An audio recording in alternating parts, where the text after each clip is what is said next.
بہت عرصہ پہلے کی بات ہے۔ ایک شاندار محل میں ایک خوبصورت شہزادی رہتی تھی۔ شہزادی کے بھرے بھرے خوبصورت بال تھے۔ وہ گلاب کے پھولوں کو بہت پسند کرتی تھی، لہٰذا ہر کوئی اسے گلاب کی شہزادی کہتا تھا۔ ہر روز شام کے وقت شہزادی بالکنی میں جا کر تالی بجاتی۔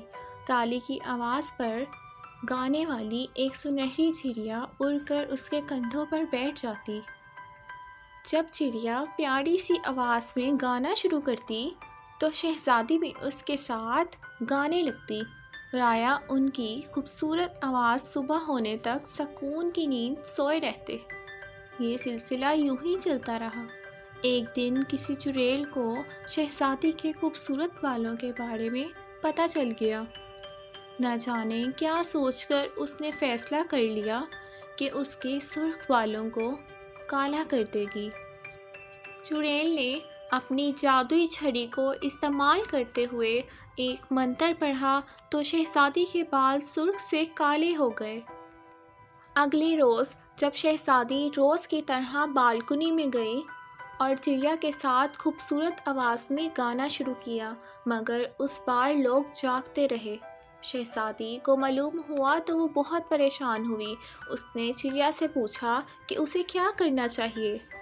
چڑیا کی بتائی ہوئی ترکیب پر عمل کرتے ہوئے اس نے گلاب کی پتیوں کو پانی میں ڈالا اور تھوڑی دیر بعد اس پانی سے اپنے بال دھوئے تو اس کے بال پہلے کی طرح سرخ اور خوبصورت ہو گئے، اور روز کی طرح جب وہ شہزادی چڑیا کے ساتھ گانا گاتی تو رایا میٹھی نیند سو جاتی۔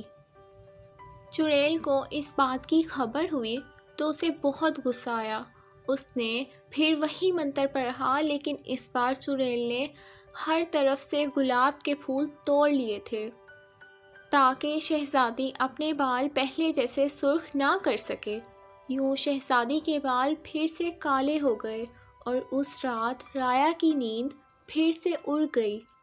شہزادی بالکنی میں کھڑی ہو کر رونے لگی کہ اب اس کے بال پہلے جیسے کبھی نہیں ہو سکتے، اور یوں اس کے آنسو کا ایک قطرہ نیچے جا کر فرش پر گرا۔ ایک نوجوان جو وہاں سے گزر رہا تھا اس خوبصورت شہزادی کو بالکنی میں روتا دیکھ کر رک گیا۔